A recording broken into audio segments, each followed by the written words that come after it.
Zachary Scott speaking. In a minute, I'll introduce two extraordinary men. 7 years ago on Corregidor, one of these men, a sergeant, stood 3 feet away from General Jonathan Wainwright as our surrender to the Japanese began. Now the general and the sergeant will meet each other for the first time. General Jonathan Wainwright. Scott, I am profoundly moved by the prospect of meeting this sergeant, whom you call an extraordinary man. General Wainwright, both men you will meet are extraordinary. Hiya, Zachary. Say, I sure like your last picture. What was it? Oh, hold it, Andy. General Wainwright, may I present my friend Andy, otherwise Private First Class Hannibal Irizarry, late of the 1st Division, U.S. Army. How are you, Irizarry? Fine.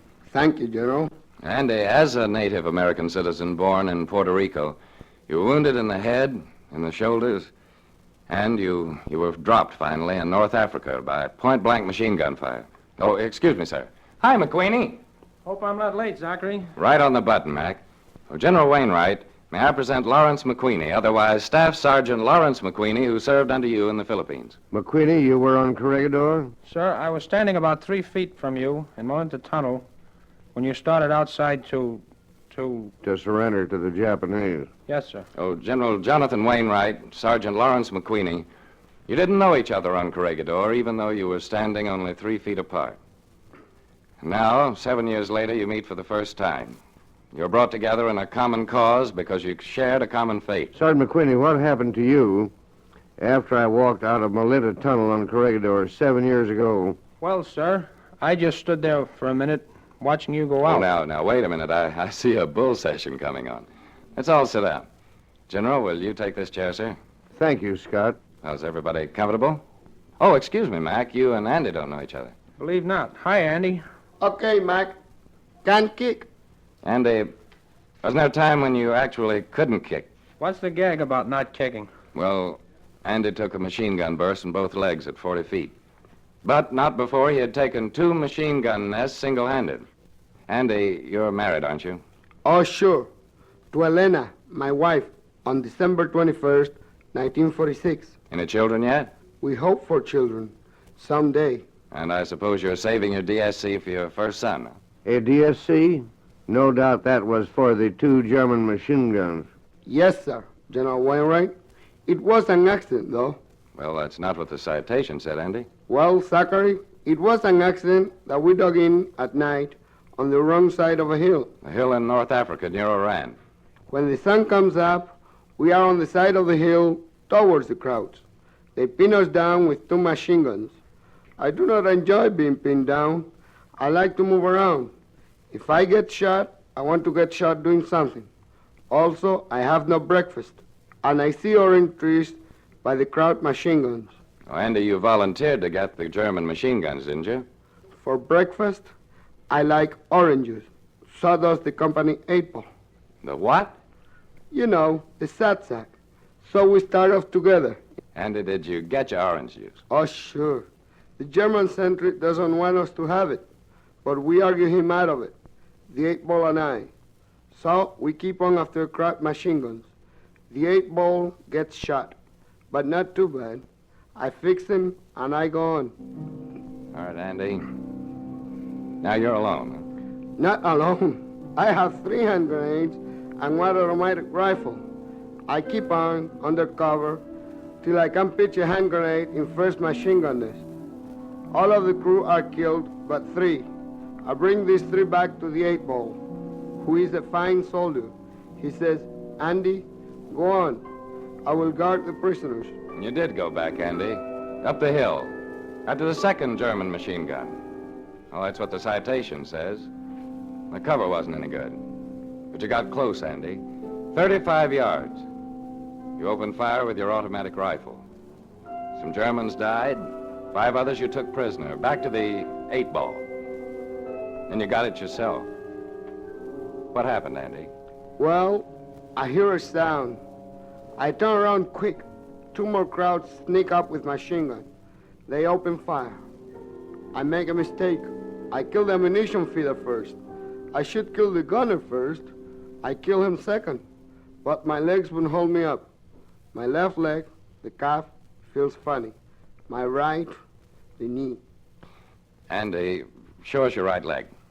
Oh, no, Zachary. Come on, Andy. Roll up your trouser leg. Well, Show us where you were hit. Well, all right. Could be worse. Could have no leg. Well, here it is. My God, Andy. Not so bad. I'm rich. I have silver in my knee. A silver plate for a kneecap. Scars from your ankle to your thigh. What must the wound have been like? Andy, how could you walk? I didn't walk. I crawled to a ditch and sat for 28 hours. Zachary, God was good to me. I still have my leg, and I still can walk. Yes, Annabelle Irizarry. God was good to you. You have your leg, and you can walk. And you can joke about it.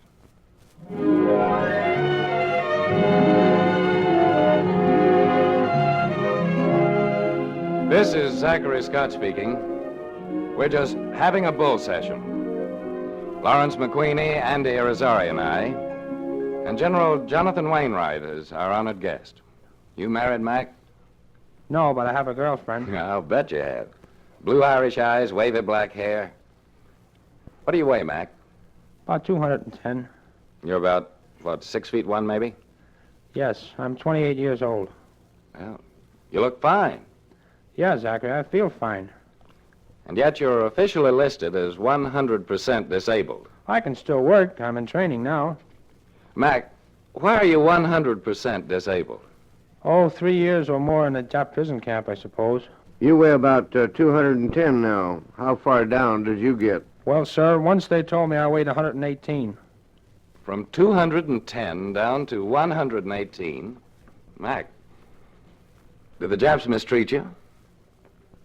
Well, What was the worst thing that happened to you, Mac? well, Come on. the worst time was right after we were captured. That was in May 1942. Yes. A bunch of us were taken to a prison camp at Cabanatuan. The yard had just a barbed wire fence around it. One day, 4 men got out through the fence. Well, they were captured, and the Nips asked them which they wanted, 3 days punishment or get shot. And how'd the rest of you know about this? Well, there was just a barbed wire fence. So you could see it and hear it all, huh? Yeah. Well, the 4 men chose 3 days punishment, of course. And what was the punishment, Mac? Well, Zachary, there was an open shed right outside the fence, just 4 posts holding up a roof. The Nips tied a man to each post. Tied him standing up? No. The Nips made the 4 men kneel. Then they put sticks between their legs and their thighs. Then they pulled their arms back and down, so their backbones were arched as far as they could go. Then they pulled their elbows down and tied them to their legs. How long did the 4 men stay that way? For a day and a half. Then they asked to be shot.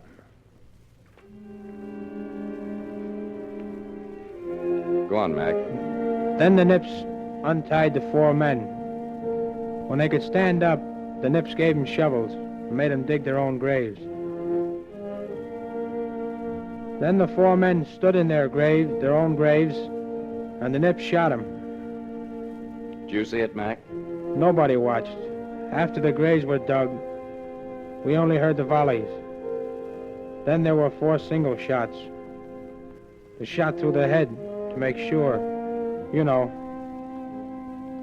Yeah, I know. Cigarette, Mac? Thanks. So, Mac, eventually you got home and out of the Army. My health was bad. There were no official records. I didn't know how to proceed to establish my claim. Then one of the trained DAV service officers helped me unravel the red tape. Now I'm in training under Public Law 16 with Furnace Company in Newark, New Jersey. We make heating and cooling units. I'm learning how they operate, and later I'll learn to install them. You mean you're listed 100% disabled, yet you've got a job in industry? Why not? Nothing wrong with my head. Well, more power to you, Mac. You got a job now, Andy? No, it is funny. People say it's my accent, because my legs will carry me now. I'm a native-born American, but people do not want to give Puerto Ricans a job. I think I go to South America. Mean to tell me you're being forced out of your native country in order to work? It looks like it. Well, did you train under Public Law 16, which provides for the education of veterans? Oh, sure. I joined the DAV. They got the Veterans Administration to give me a medical examination and found my disability was not 40%, but 60%. So my pension was increased. A DAV service officer helped arrange for me to go to Pace Institute to study business administration. And now you, a trained man, Andy, can't get a job. Oh, what do you do with yourself? Zachary, I look always for a job. In between times, I sit at home. This sitting at home, this waiting, it is worse than the war. At least in the fighting, I knew what was expected of me. I did my war job the best I knew how. I'll say you did. The DSC for heroic performance. Please, I don't want to trade on my DSC. I want a job. Andy, how do you pass the time? Well, I raise canaries. A strong, capable, trained man like you raising little yellow canaries? I must have something to keep me from going crazy. I just can't believe this, friends. Look, here's a man who had both legs nearly cut off by machine gun fire. He spent years in the hospital. He had to learn to walk all over again. He's trained himself to be self-supporting and self-respecting, but he can't get a job. So he's raising canaries.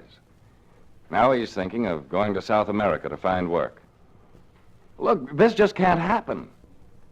We won't let it happen, will we, friends? Now, look, I know there's a job somewhere for Andy. A job he can do. Who'll give Andy that chance to prove himself? Who'll give him that job?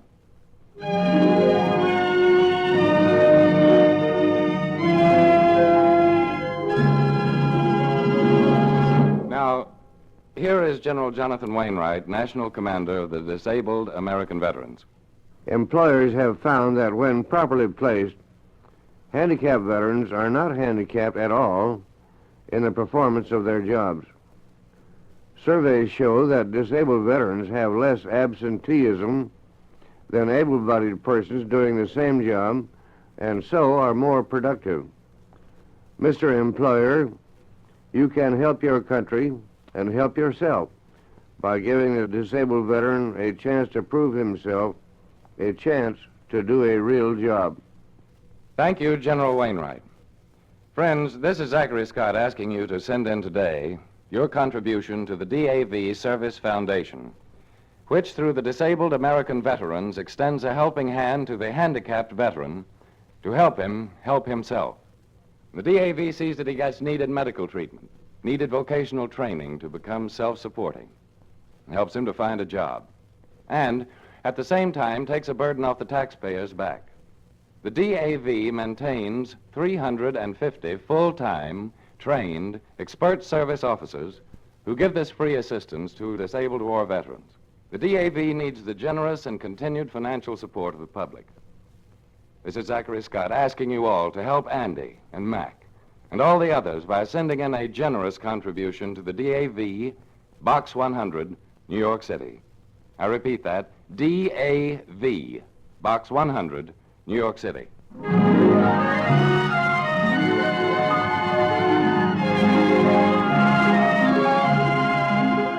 This program was prepared by Edward Barry Roberts, produced by Lawrence Hammond, and presented as a public service through the cooperation of the Alfred P. Sloan Foundation.